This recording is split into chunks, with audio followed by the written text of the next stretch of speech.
we got to sell the book, so I got to have it, you know.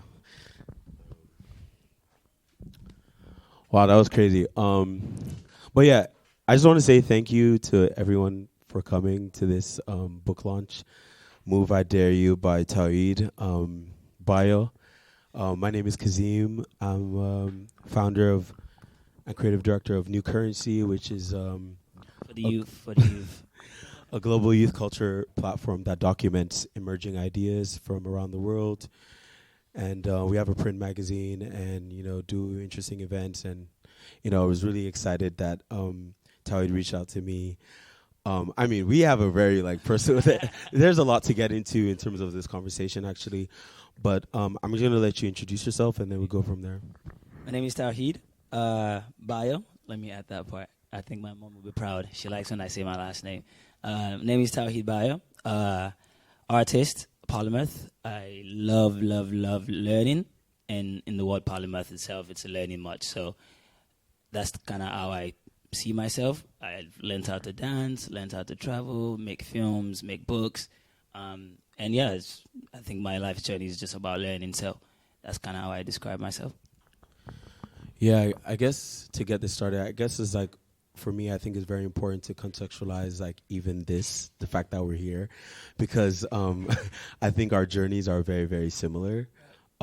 So I'm from Toronto, Canada. I'm Nigerian. I was born in Toronto, grew up, spent some time in Toronto after obviously being born, and then grew up in Nigeria, then came back to Canada, and then became this person who's sort of traveling around.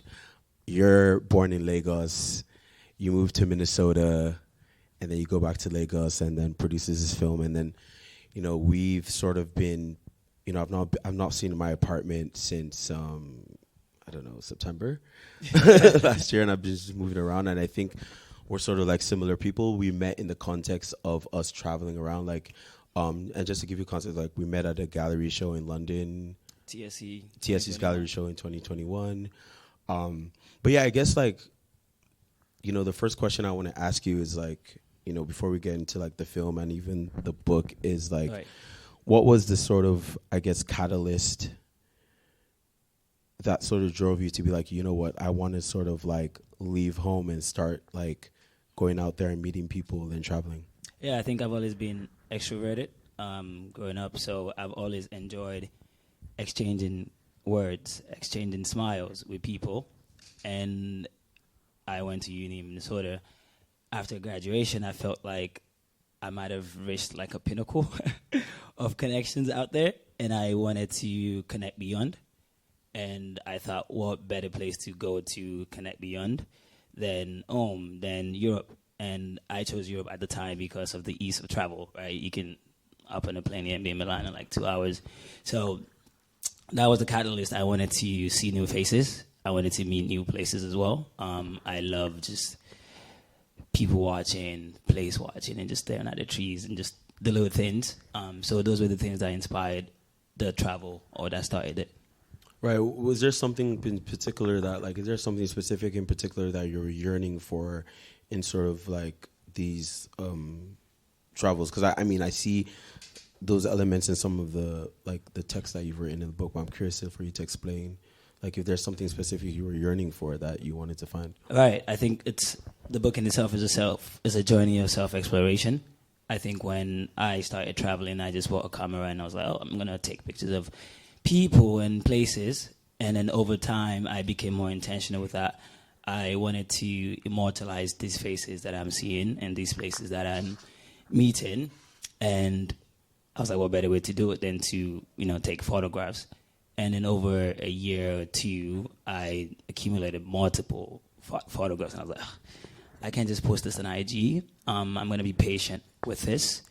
And then in yearning, I wanted to share with the world. I think I come from a school of thought of servitude. Serve myself first, but also to serve the people.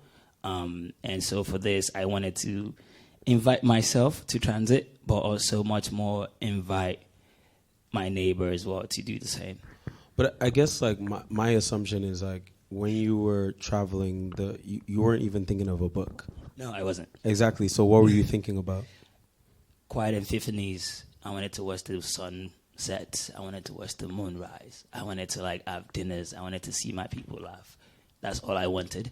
And then eventually, like you said, I was like, I don't want to forget these memories forever. I kind of wanted to just keep them forever. And that's kind of what started the book. Yeah. Because I guess like the reason why I asked that is like, for example, like for me, like when I started like New Currency, I guess like I realized that there was like a interesting renaissance happening in terms of like creative culture happening in Toronto and even globally. And I was just like, yo, like I want to go out there and kind of like, I guess like collect knowledge and collect experiences. And I think for me, I was like, okay, then that would be shared through New Currency, which is a magazine, whatever, right? And like as a result of that, I'm meeting so many people, and it's sort of like contributing to my own self-development and how I like self-development and how I like I guess move through the world and sort of like even sort of understand my place in the world and purpose. And because I think what's interesting that you write in the book is you say, hazy hours spent on the road has built my ever-transcending identity. I have become a currency in constant exchange and movement. Although I do not speak the languages of the countries I visit, I've become sensitive to the tonalities and modulations of the planes I perform in. I have allowed myself to stand and feel, to press my hands to the ground and be one with the cosmos. I am now open to adaptation and reckless variation. Right. So you write about that, and I was like, "Fuck, that's kind of crazy." And like, you know, I can relate to that. So I just wanted you to maybe expand on this idea of like, you know, this idea of building my ever transcending identity. Right. I think, like I said earlier, I described myself as a polymath, and as you know, as a mature, as an adult, I realized that there were these boxes that I have either constructed myself or add in expectations or conditioning being constructed for me. And as you know, time went on, I'm like, I am more expansive than I think I am. So that's where the ever transcendent part comes from. I'm like, I think there's more to me that I know, and I am looking to discover that. And then that became my responsibility. I was like, okay, I need to make efforts to discover myself. How do I do so? What better way to discover yourself than travel? So I think that's where that ever-transcendent part connects with the journey. Yeah, and also even when you say, although I do not speak the languages of the countries I visit, I've become sensitive to the tonalities and modulations of the planes I perform in. Like, I'm curious for you to expand on that as well. I remember one time I was in the Tenerife, and it was Christmas, and the people, they were singing songs in Spanish, and I didn't understand a word, and then I started crying, and I was like, but I didn't even understand what they were saying, but I think there was something beyond or within me that was seeking, and I think the songs that they were singing echoed and like matched the frequency that was within, and then since those two frequencies were the same at the time, it initiated that emotional response. So without speaking the language, I was still able to respond to that tonality, that modulation of the music, of the voices, of the echo, and of the celebration of which was Christmas at the time. Wow, that's really interesting. This idea of like the frequencies of language. It's like if you even think like, it's interesting. It's so hard to be speaking English right now because like whenever me and Taoheed like hang out, we're just speaking Yoruba straight, you know. And like even like when you I'm so happy I'm fluent in Yoruba because I think like you're able to understand like there's the frequencies in the language and like the hand gestures kind of like bring out the emotive sort of like brings out the emotion in this whatever story I'm trying to tell. Exactly. You know? To tie to what you said, I think there are a lot of things that are universal. Sometimes you can be in a room where you don't speak languages the same people, but our body language, our smile is universal, music is universal. So I think those are the things that I seek when I travel. I'm not really looking for someone that specifically speaks my language verbally. I'm looking for someone that speaks my language emotionally, even sometimes spiritually. I'll be on the bus and an uncle would start telling me, "Do you believe in Jesus?" I'm like, "Oh no, I'm a Muslim." but then I'm still care enough to listen because, again, I think it's someone reaching for me. And, growing up, I was taught that when someone reaches for you, the least you can do is bow and at least be attentive to them. So, yeah, that really connects with the journey. I actually want to ask a random question. Actually, I'm thinking I've just thought about this idea of refuge, right? And like, do you seek refuge like when you travel outside of being in Minnesota? Because I mean, I've never been to Minnesota before. I mean, at the airport, but I've never been to Minneapolis before. But I'm curious to know what that city is like, and like if there was something outside of Minnesota that you. Like when you travel, when you come to London, like do you seek refuge in like travel? Yes, I do. I think in Minnesota it's so still. I love picnic, and I have a picnic in my car, and I would just like picnic all week long. But when I travel, I think I'm looking to refine my taste. I think what I've done with traveling is I go to London, I take 2%. I go to Paris, I take another 2%, and at the end of the day, I've become this polished young man, and then when I return home to talk to my parents, they're like, "Wow, you have braids now. Your hair is blonde." I'm like, "So what do they do in Paris?" So I think I've become so influenced by the things that I'm experiencing, intentionally as well. I think like I'm allowing myself to adapt and to expand beyond the me that I knew 2 years ago. So yeah. Yeah, I can relate to that. This idea of refinement of taste. But also, like, I think, like, even, like, in terms of refuge, from, like, if I could speak to that as well, it's like, in Toronto, like, I mean, I guess at the point I just hit a really, like, interesting ceiling of, like, oh, shit, like, what am I going to do next in terms of my sort of trajectory? And I was like, I want to be, like, this global curator and blah, blah, blah. It's like, can I do that from Toronto? Like, are the opportunities there? And, like, obviously being in London and having access to Paris and Milan and blah, blah, blah, I was able to sort of like travel around, but also kind of seek refuge in like really new conversations that I'm having with people. Like here, like even like people I've met here on the road, like in Lagos, whatever, just actually just having like really interesting conversations because you're just, I guess like exposed to so many people from different perspectives, especially when you're coming from like a more smaller city like Toronto. So I could relate to that. But also, I wanted to talk to you about the film as well, if I could just jump to that for a second, because I think, I guess, me and you we have this relationship to Lagos and like being away for so long and then going back. So I remember you being on that trip and you called me and you're like, I don't have a luggage. Right. I landed in. My luggage was missing for like 5 days, and that kind of tainted my experience because, when you're going back home after 10 years, you have this like fantasy and imagination of like, oh, this is the first outfit I'm going to wear when I land. And then I'm left with like just a pant and like hoodie or like a t-shirt. I had to go to the market to like buy a change of clothes, actually. So going back home for me was to celebrate my sister's wedding. And, I extended the trip beyond to just kind of enjoy my home again. I feel like I was born and raised in Lagos. I lived there for 15 years and then left.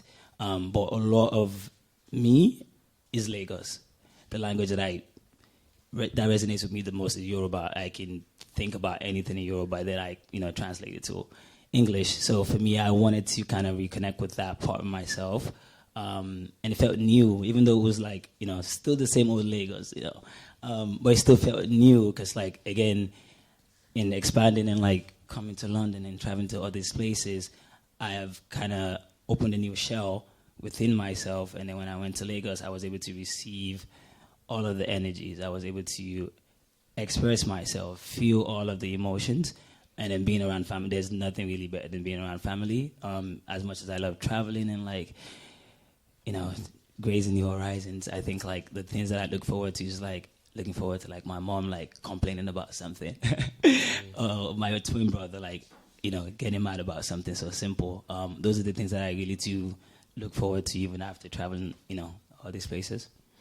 Yeah, I think also what was interesting in the film was like when you said people who are in people, it's like it's not the right picture of Lagos that they present. It's like people are choosing what to post. And it's interesting because I do that too. Right. I kind of like, I don't think I'm posting the full picture of like what Lagos is, because I'm always trying to put Lagos in a positive light, because it's been sort of been negative. It wasn't until like Instagram and stuff that we were able to sort of like control our own stories. Right. You know, like for example, when my parents thought of like moving us, me and my brothers, to Lagos, or like Nigeria, like years back, my first sort of like idea of it was like people were using leaves as clothes. You know what I'm saying? Like my dad told me that I said that. And it's because I saw that shit on CNN when I was a kid. Right. It was until I got to, I was like, oh shit, this is different. You know what I'm saying? Now it's like we can control our own narrative. Right. You know, so like I want you to explain this idea of like that, thinking of you saying that people kind of choose whatever they want to post. Right. Like, I mean, in my opinion, I think it's actually kind of like a great thing, but also there's a little bit of like delusion to it, because like I am very much interested in like solutions around the problems that exist in Lagos. But yeah, I just wanted to actually get your take on that, actually, in terms of like the narrative, because I think the film, the narrative, there's a narrative that you've sort of like presented to us in this film, which is kind of like a mix of like coming home, you know, embrace with family, community. That's a particular narrative. But is there something that you've omitted from the narrative?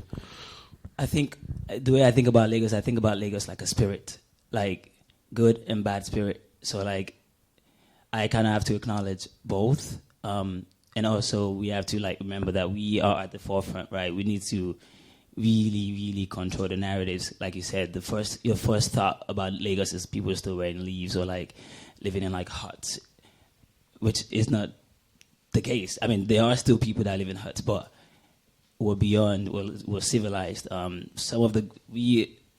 are one of the greatest ethnic groups outside of Nigeria in the diaspora, and so to have that identity still, right? I know who we are, I know what we stand for, but also, like you said, we need to still find solutions to the issues that we are facing in Lagos, right? The electricity is still bad. All these things are like frustrations that are like within, and you can hear in my my voice, my phone call with my friend, kind of expressing that frustrations with like something I love. You know, when you love something so much and you're so passionate about it, and it means so much to you, you like want it to change so badly. And with me, I decided when I recorded all this footage, I was like, you know what, it would be nice to show people the good and the bad of Lagos, to kind of like expose them to that. It's beautiful. I thought it was beautiful to see my sister getting married, but also at the same time, me and myself complain about, quite literally, I was complaining almost every day. Like, I'm so used to the convenience of like hopping on the metro, and like now my driver is telling me like, oh yeah, there's no gas and we have to wait like 6 hours before the price goes down. I'm like, what does that even mean? I'm like, I want convenience. Can we pay somebody in there? I'm like, I want convenience. But also at the same time, I kind of embrace that and admire like the fact that like I can adapt to my home again, right? I grew up in Lagos, and in one of the lines of the poem, it said that Lagos felt like my mom's shea butter, so smooth. It's chaotic at the same time, but I'm so familiar. I feel like my body is really at home in Lagos. So yeah. Yeah, I think even to jump back to the book, like I think one thing you wrote in here. By the way, this book is amazing. By the way, so y'all need to cop this. I think so too. But I think one thing you wrote in here that I really related to is like, I'm often asked, where are you based? Where do you live? Are you from here? They echo across my journeys, repeated by curious minds and intrigued voices. I'm curious to, and it's interesting. We were just in Milan for this gig I did for Design Week, and what was interesting about like, it's like the CEO of the company at the dinner shouted me out, and then they were like, yeah, we brought like this DJ from London. And I'm like, shit. Like, and then I remember DJing this party like a few weeks ago in Lagos as well. And then they were like, oh, we got Kazeem from London. And I'm like, fuck, like, I'm not from London. You know what I'm saying? Like, I'm from Toronto, you know? Like, so I very kind of like have a lot of, I've been experiencing a lot of like interesting conflict about my identity because of how I've been sort of been based here. And I'm curious to understand, like, when you wrote this, I'm often asked, where are you based? Where do you live? Are you from here? Like, what is sort of going in your mind, and how do you sort of resolve that conflict? I think people would ask me that question, and I'll go home. I'm like, do I tell them I'm from London so I look cooler, or do I say New York because, like, you know, like, black boy from New York? And then I think a lady kind of answered that question for me while we were talking. She was an auntie in London here as well. She was just like, oh, so what do you do? And I'm like, oh, this is what I'm trying to do. This is what I'm reaching out for. She's like, oh, so where do you live? I'm like, oh, I'm here for now. And she's like, oh, but where? And then I started saying, okay, I stayed there for 3 months. I stayed there for like a month. So she's like, oh, the world is your home. I'm like, yeah, the world is my home. And that kind of resonated with me. I'm like, I feel at home everywhere. The same way I'm acting in London is the same way I'm acting in New York and Paris. And 2 nights ago in Milan, it felt like Lagos when you play the Shake. Same thing in Venice. The world is become my home. So I feel, to answer that question now, I just say, hey, I'm based everywhere. I'm based in the world, right? So that's kind of how I've answered that question within myself. Is I feel at home when I see people smiling. I feel at home when Afrobeats is playing. I feel at home when I'm trying new foods. So yeah, that. Wow, that's really interesting. Wow, that's crazy. You just have me thinking, because when you say this idea of like you bring home everywhere, right? Like DJing and that. So we were in Milan like 2 days ago, and Venice as well for something. And then like what's interesting about this gig I was DJing is like, you know, we're first playing like, you know, techno house music for the the Italians and the business people. You know what I'm saying? And then when it was 11 o'clock, I went to Nosa, who was DJing at the time, and I was like, okay, bro, we're going to go BTB and we're going Niger. And it completely changed the vibe and like, you know, again, feeling like at home, and like even like being in London and like going to Dalston and going to Aso Rock for jollof rice or eba. Do you know what I'm saying? And just like having conversations with my uncles there. Like I call them my uncles now because we talk about politics, everything. And that's how I feel at home there. Man, blackness is so like omnipresent. Like every corner you look, anywhere in the world, like the people that came before us have left traces there. And I think that's one thing I enjoy about traveling is like I'll be in Portugal and I'm like, that is so African. And I'm like, I can bet my money my people left that there. And so when I travel to these places, it almost become like this act of reclamation. I'm like, you think that's your dish? No, it's really our dish. You guys just made it this. You think that's your music? It's really our music. You just like add a new concussion of it. So I think like understanding that responsibility as well when I'm traveling, it's like, as I've traveled as much as I have kind of inherited this like responsibility to, one, find myself in these places that I'm going, but also more importantly show up with such vim that if you don't like black people, my blackness will make you uncomfortable. Yes, I mean that was Italy like 2 days ago. Because Italy was very like violent to my psychology. It really to was. The point where I was like, yo, it's time to performance art this shit. You know, it's like, you know, so we're on the subway and like I felt like I was being watched.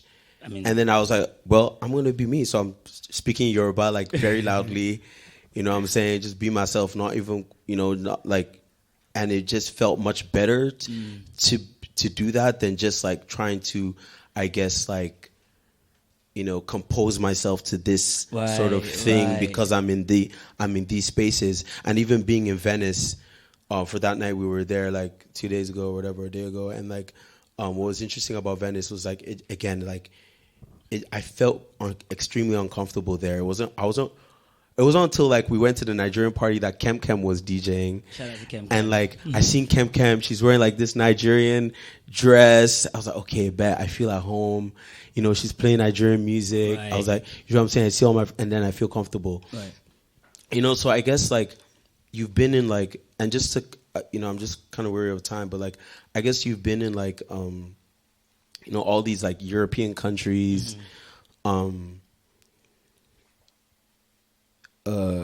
Morocco, where have you been again? Paris. Where have you not been? That's a good question. Yeah, where have you not been? I'm Actually, here to go to Oceania, Australia. I think I've been to the 4 or 5 continents. I have 2 left, so I've been everywhere. I just haven't I'm actually time. curious also, actually, to like just move this way. Like, what's the logistics of, like, how do you like? Fun fact: I studied mathematics for 4 or 5 years in college. So the degrees with my mom, she wanted that so badly, so I had to I had to get the math degree. So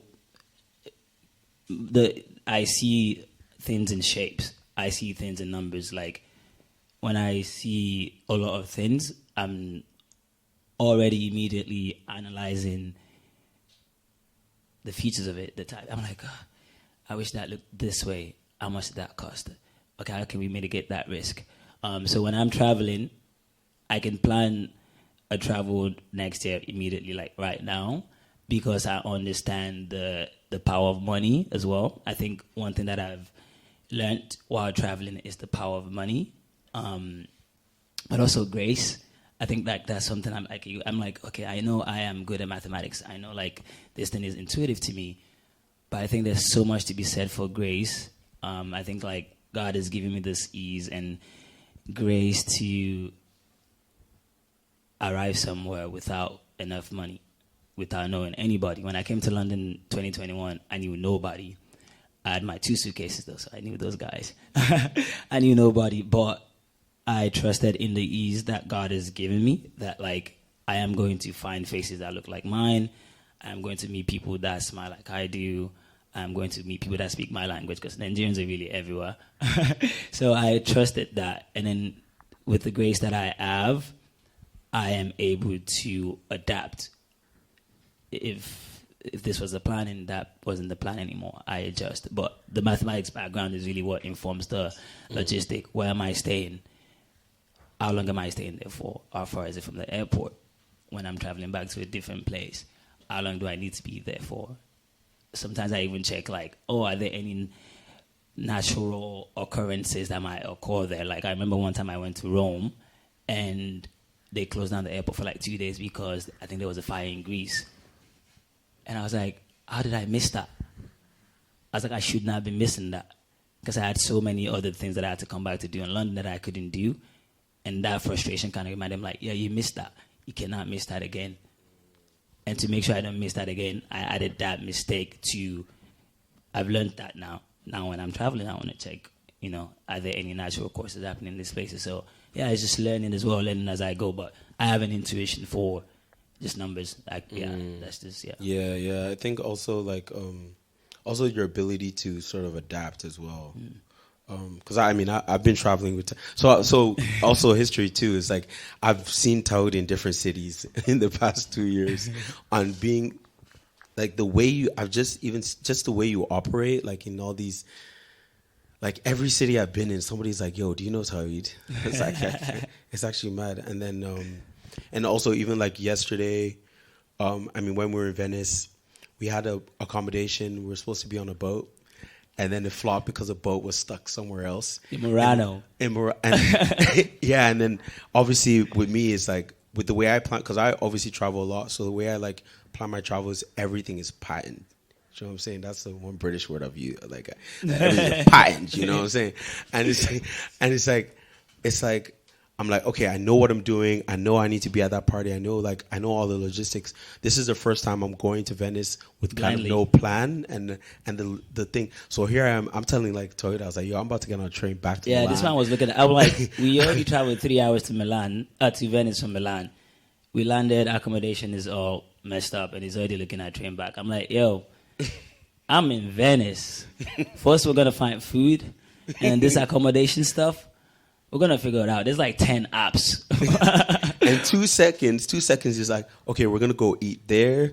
And then we're there. And then it's like, okay, I found a hotel. I was like, holy shit. Because for me, I was just about to get a train back. So it was like really sort of interesting to see the way you adapt and sort of like deal with ambiguity. As for me, it's like, I mean, I'm not really into astrology and shit, but like, I'm a Taurus, so it's like I'm very like about stability and comfort, Right. you know. So I'm a Sag. I'm not really into astrology, like you said as well, but I know what the Sagittarius mean now, and you know, the spontaneity of life is what I admire the most. I remember one time, 2021, the first day I landed in London, we went to Piccadilly Square. Right, that's just what you do. And then I met a friend. I think she's in the audience here as well. Her name is Maria. I met her, and we just exchanged IG. A month later, I'm in London. I'm kind of like, not bored, but like bored at the same time. I'm like, I kind of want to see someone new. And I was like, hey, where are you based? She's like, oh, I'm born and raised in Tenerife. First of all, I've never heard that place before when she told me that 3 years ago. I was like, oh, what's that? It's like island. I'm like, water stuff. Yeah. She's like, yeah. I'm like, okay, I'll be there like next week. She's like, okay. I was like, yeah, next week. The moment we landed, we got into it. We went up into LTA Day, into the mountains. But the joy in not knowing what comes next, to be fair, when you were stressing, I was kind of enjoying it, but I was like, how can we figure this out? I think like, also that's like my school of thought. Like in school, we did risk management for hours, and like, you had to mitigate, create mock-up situations and find mitigation steps. So for me, when things go wrong, it feels like I've been there already before. I mean, how many times has my accommodation not come true, and I'm already in the city? So like, for me, it was a familiar. You get so uncomfortable, or you're so familiar with discomfort, it becomes so like expected and natural. And I think that's what I've like appreciated about traveling so much is. A lot can go wrong, but I'm so familiar with almost all of it. So, yeah, I'm grateful. Right. So, one last question before we get into audience questions and even the book. Like, just talk about the book for a second. How do you deal with loneliness on the It's lonely traveling? out there. With traveling, how do you deal with loneliness and just? This is a good question, because sometimes I feel like I don't get lonely anymore, but that's not true. I think I actually I just think I've embraced it so much. I would plan a whole day for myself. I'm like, so I'm going to go to Peckham and eat at Lolac. And after that, I'm going to go into central London. I think I've just learned to enjoy my own company so much that like having extra company is surplus. Interesting. So like, but in the same breath as well, I love being in communal spaces. I love like, sometimes I do a lot of work on my laptop that I don't hear people's voices. So sometimes I go outside and just listen to people's like voices and just like the echoes in the chat. So I crave both. Like I want that loneliness because in my solitude I found so much peace, so much happiness. Also, I'm able to like foresee when I'm lonely. I could like this happened almost out of loneliness, right? Where my friend and I were in like Marbella in December. We thought it was gonna be 80 degrees. No, it wasn't. It was 60 degrees.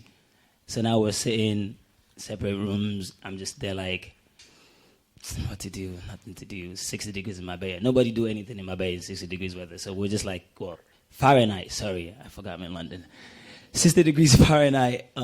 So in sitting down, I was ruminating and reminiscing about all these photos and all these encounters, and I'm like, it would be nice to like do something tangible because I feel so tangible. I have so many good relationships that I value myself in that way. Like for me, one of my pride is to be able to connect with people so easily. So in that tangibility, I wanted to create something that was tangible for my friends. This is for me and my friends as well, So I wanted to create something tangible, and I was like, oh, this is one of the good ways of doing that. And I was like, okay. And I, again, tapped into the connections and network By the way, I need to say this before the conversation ends. Shout out to Beverly Kopu, a friend of mine that I met in London, August 2021. I reached out to her February 21st, 2022. And I was like, yo, like, tangible, books. And she's like, oh, I'm graduating from CSM, architectural design, I believe. And she's like, I want to do something as well when I graduate, or like as I'm graduating, something tangible. And then we like shook hands. We're like, let's make a book together. However, and sometimes I get emotional talking about this, because what I've learned is that my dream, we dream in pairs. I think I don't dream. I've stopped dreaming alone, and I realized Beverly was my fellow dreamer when it came to this book. Because I'm investing my good hours, but then she would be on the sick bed sometimes, and she's like, "Oh, here's the file. I made the edit." That level of enthusiasm and commitment into it, this was my dream in the beginning, but then it became a shared notion. It became so shared. So many people worked on this. Angelo Capelasso is in the crowd as well. Umps is in the crowd as well. I think she's over there. So many people took my dream and made it theirs. Ooh.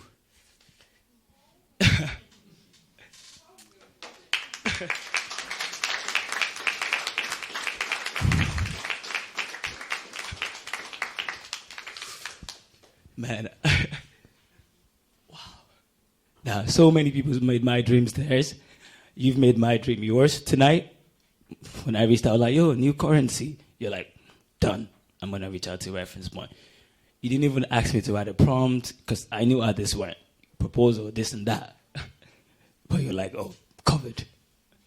So many people has made my dream their dream. And the value that is, it's invaluable. I can't even put it to words like what that means to me and what that means to the world. Because now, look at this dream. Look at these people. Now they're sharing our dreams. Yeah, it's incredible. Incredible.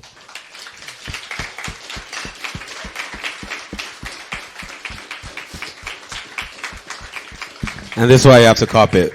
That's why you have to cop it. That's power. Like I like 100% relate to everything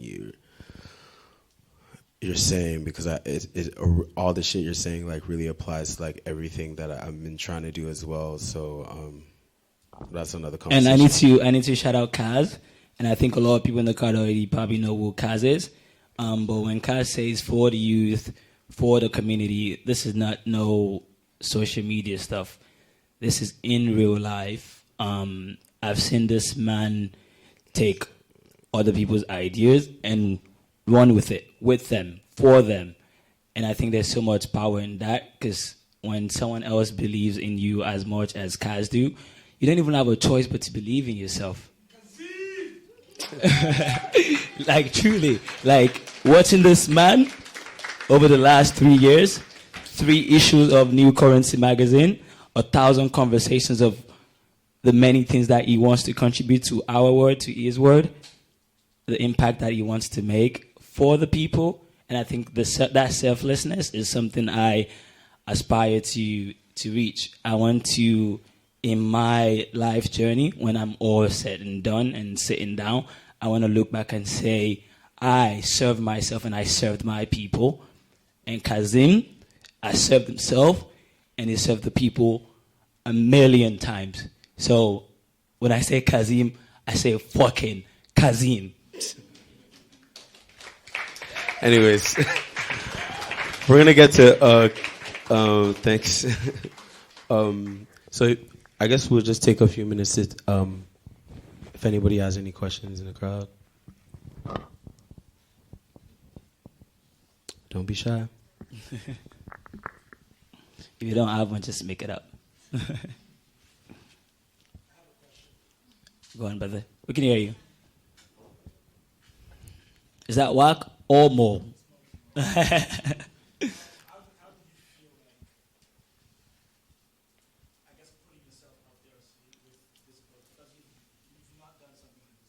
No, first time. Oh my God. And God bless Umps. God bless Angelo Capelasso. In making things like this, there's a million things that could go wrong. And chances are half of them would go wrong.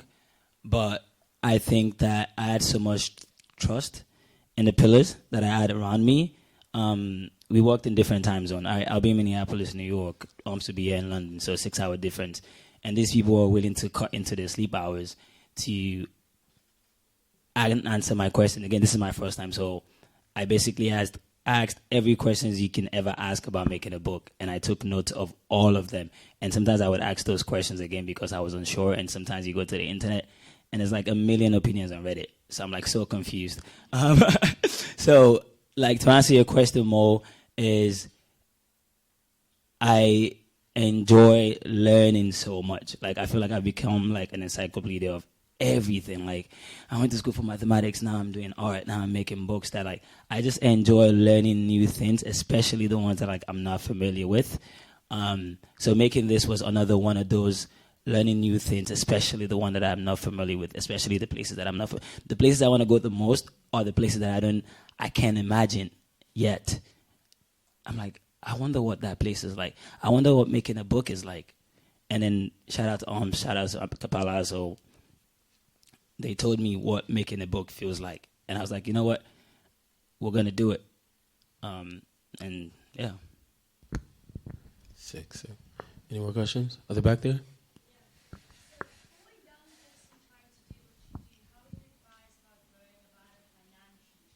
You said financially. I actually enjoy this, you know.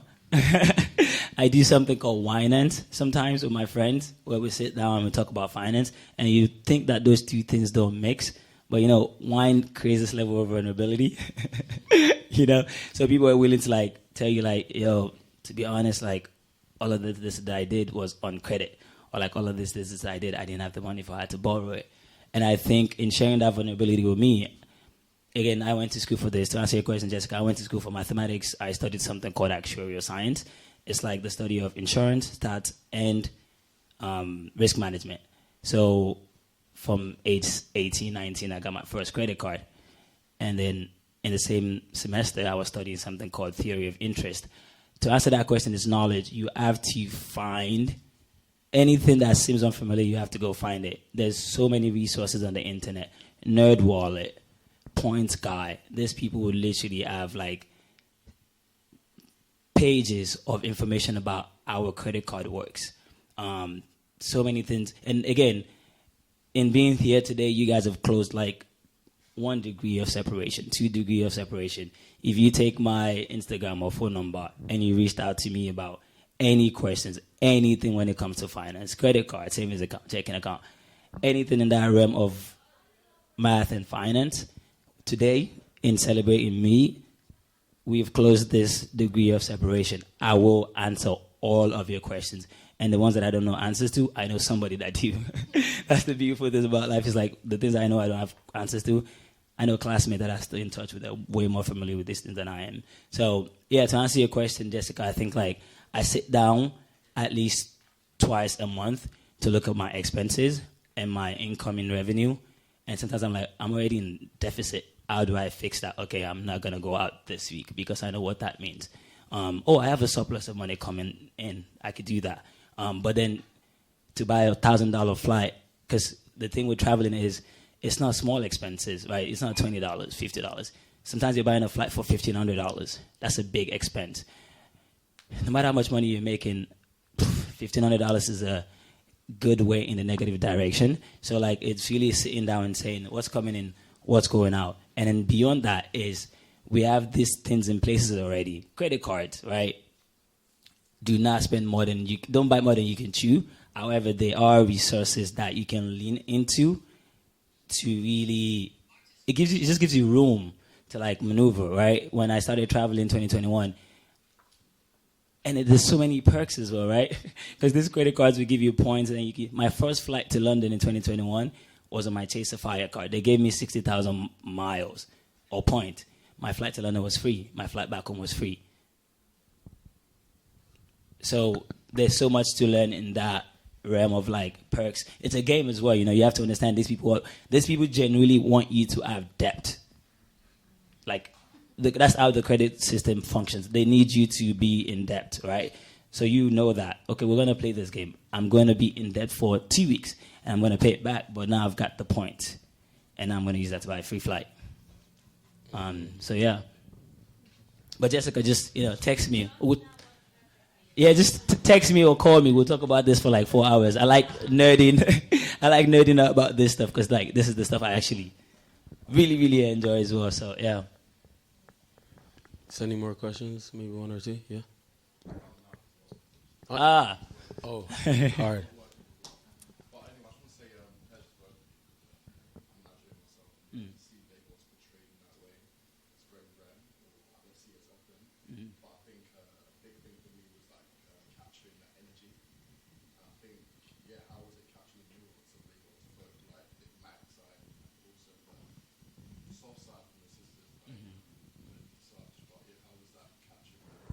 Right. I think, like, again, shout out to my friend that wrote the poem, Poemi. It's based in Lagos. One of the first line of the poem was, Ile o le dabi Eko Ile, emi ti ri. He was saying, a home cannot be like Lagos. I have seen it.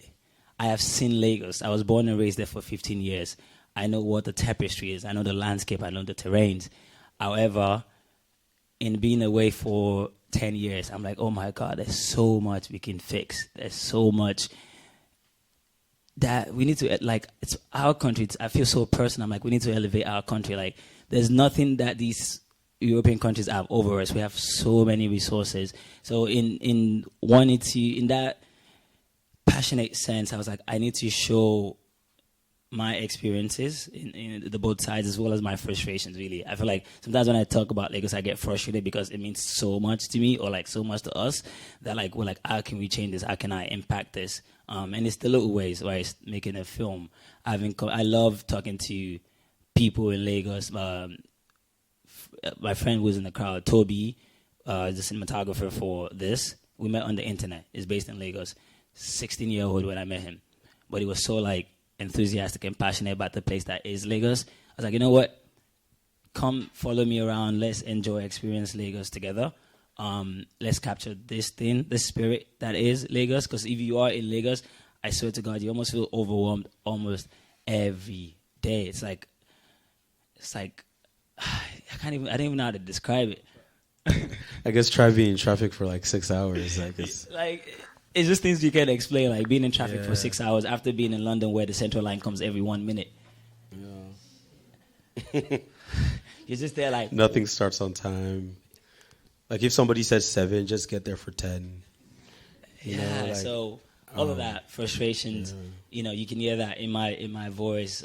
However, also you can hear the beauty and my appreciation for the place that I call Lagos. I said it felt like my mother's shea butter. Right, shea butter is supposed to be one of the most healing thing in the world. So smooth. So in expressing my frustrations as well, I still owe to Lagos to express my admiration for that place.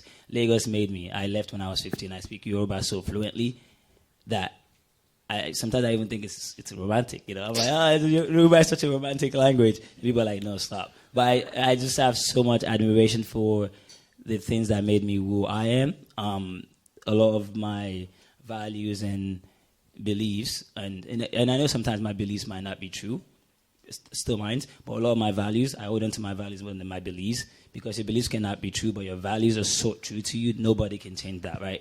Your beliefs, you can believe that this is this, and it might not be the case, right? That's your perspective, but the perception is that values of like, I believe in dignity, I believe in this, those things are so true to you, nobody can take that authenticity away from you, so yeah. Yes. I guess we can wrap it up there. Unless anybody else has any more questions. There's one more question? Anyone? One more burning question? No. Okay. But yeah. Sorry? Oh, that voice. Again, another thing about traveling is that voices become home to you. Like, I don't know if you guys are familiar with that. Like, sometimes you just want to hear your mom talk on the phone because it feels so warm and familiar.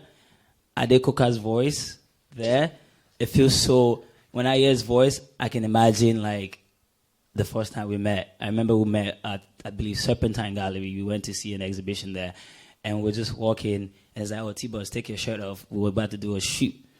I'm like, we had like, I think it was lilies in the grass, and I made it beautiful. Great photographer, and every time I think about Adekoka, I think about his voice. It's so familiar. It's almost grounding in a way. Let him speak. I think you understand what I mean when he speaks. Now I put pressure on. My voice isn't as sweet as T-Boss. All I wanted to say was the film is beautiful, and to hear you, even before you had the idea of the book, you were always speaking about, traveling and like increasing your taste palette as you travel, almost akin to like a chef. What I wanted to ask you was, you left Lagos when you were 15, Right. and you went back. It's kind of a homecoming for you. So, how do you feel Lagos has changed since you were last there? If you felt it's changed at all, Right. I think the also bustle. What's it? and how do you feel like you adapted to that? Okay. I think the also bustle of Lagos is gonna.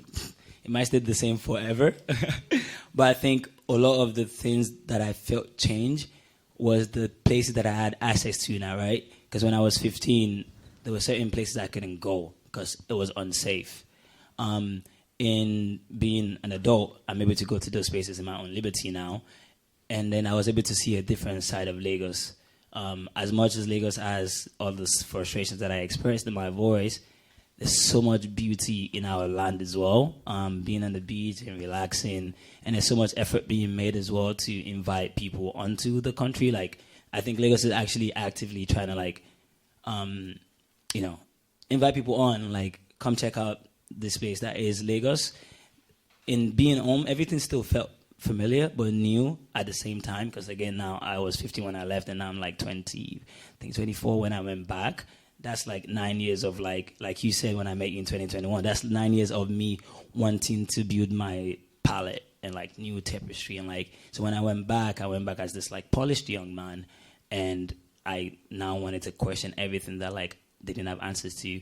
And the way I felt after, I think I felt like this within me. I'm like, okay, I see why I am the way that I am. Lagosians are one of the most hardworking, diligent people. Little, right, that they had, they made it into multiplicities. Like, people were like craftsmen, so many artisans, so many talented, young creative kids that are like seeking and reaching out, trying to find that echo within the universe. And I think that in being in Lagos, I was able to like really admire that within myself, because I was like, the things that I saw in them, I was only able to see it in them because it's in me as well, right? I'm like on the same vibration. I see why I am the way I am. Lagosians think they can do anything. I genuinely think I can do anything, or if I don't think I can, I feel like I have enough people in my circle that would make that thing, a reality. So yeah. Fire, thank you. But yeah, give it up for Taoheed, please. And thanks for all for coming. Thanks for the conversation. Yes, the book is available for sale at the bar. Move, I Dare You. And again, like I've said in our conversation, it's really... Move, I dare you to buy this book. I dare you. I dare you to buy this book. But really is an invitation to transit. So, yeah. But yeah, for the next hour or so, we're going to have music by Kem Kem. Shout out to Kem Kem. Shout out to Kem Kem. Mm-hmm. And shout out to Marlo and the rest of the Reference Point team for this space. Grab a drink. Buy a book. Thanks. Thank you.